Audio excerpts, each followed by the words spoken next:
Hi guys, I want to talk to you about a hack that I had to do out in the field when I was hunting pronghorn this fall. What had happened was I'd gotten to my hunting location, which happened to be a long ways away from any kind of store.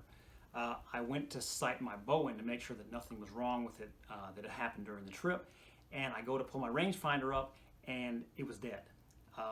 And my particular rangefinder takes a 3-volt battery, and I didn't have one, so I happen to have AA's as backup batteries for my game cameras. And so what I had done was done this hack, and you can kind of see that it's kind of duct taped up to be able to make this thing work. And so what we're going to do is we're going to go through what it was in reverse order that I had done to make it work. So let's talk about this particular one. This one uses 3 volts. And if you don't know, a AA battery is 1.5 volts, and actually a little bit more than that. So what I needed to do was I needed to take 2 AA batteries and attach them in series, and then somehow get them to the battery contacts in this rangefinder for it to work for me. So what I had to do was I had to basically create my own 3-volt battery. And if you don't know, a single AA is 1.5 volts. And so what I had to do was create this side battery pack that was a 3-volt battery pack by wiring them together in series. And I'll show you what in series is here in just a minute as we disassemble this. So going backwards, you're going to see, as I pull this away, you're going to see what I have inside here. And I'll kind of let you know as I get there. So here's what I just had done to hold it in place. But as you can see, I have 2 batteries, and they're actually taped up fairly well because I didn't want to have them arcing against each other. Because if you've seen some survival things, you know that you can start a fire with these by creating a small arc. But let me show you here what we've got. You can see that there's 2 batteries that are in there, and you can see that I've got them wired in. And you can see the old 3-volt battery in there, but I have the ends covered up so I don't create a bit of a problem. But I'm going to go ahead and pull it all out so you can see. And there's one of my ends, and here's the other. So right now, these should be the positive and negative side of these 2 batteries.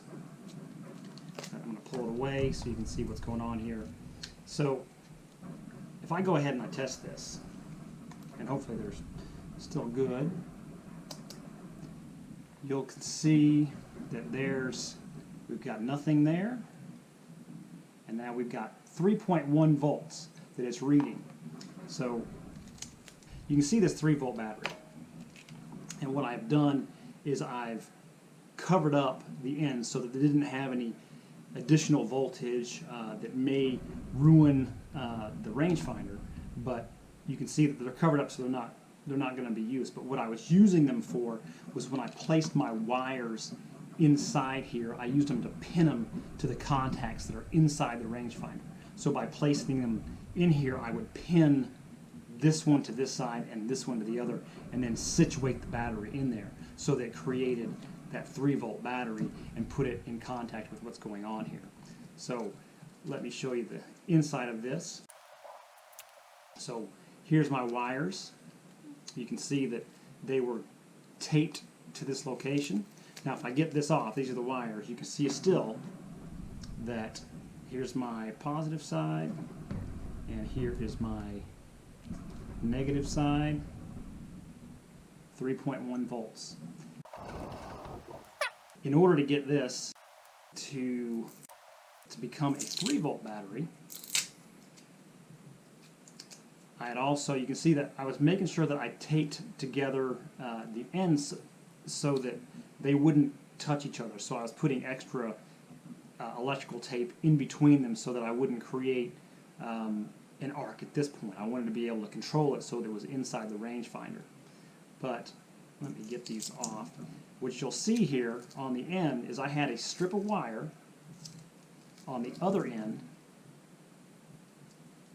right here. So you can see one of them this is the positive side of one of the batteries, and it has a wire coming across, and I taped them together so that they touched each other on the positive and negative, so that I would have the voltage in series increasing what they were. So if you want to look up how that works, by wiring something in series, you're going to go from positive to negative, and then you're going to go from this negative to the positive, and then through to a negative. And so what that does is that increases your voltage, that doubles it. So this is a 1.5 volt, and this is a 1.5 volt. So if I touch the end of this battery, we've got our voltmeter here. Let's see if I can get it. I'm touching the end of that one and the end here. So there's a 1.5 volt. So this one right here, if I go from positive to negative, there's another 1.5 volt. And they're actually a little bit more than that. So it's just like the battery in your car. It's a 12 volt battery, but usually they charge to about 13.4, maybe even a little bit more when they're in good condition. You can kind of see that they're just two AA batteries, and when they're wired in series, they become 3 volts. And we use them to duplicate this 3 volt battery. So that's how I created the hack to be able to use my rangefinder when I was out in the backcountry where I didn't have the ability to get another battery. So this is a 3 volt battery, and I actually replicated it by creating my own 3 volt battery off of 2 AA's, which are a 1.5 volt.